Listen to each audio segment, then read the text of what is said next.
В данном уроке мы рассмотрим технику работы с командой Shadow Highlight на примере данного изображения. Для работы нам потребуется копия фонового слоя, который я предварительно разблокировала.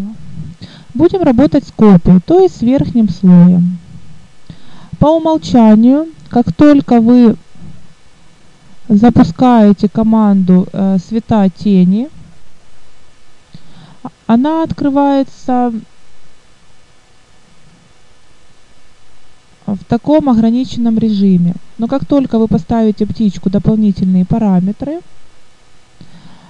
то нам уже доступны более широкие настройки. Обратите внимание, как только вы открыли данную команду, наше изображение само по себе откорректировалось.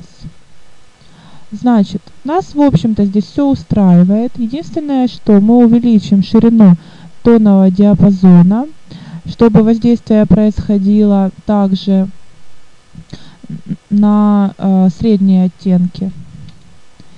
И немного увеличим цветокоррекцию, чтобы оживить краски, и контрастность средних тонов.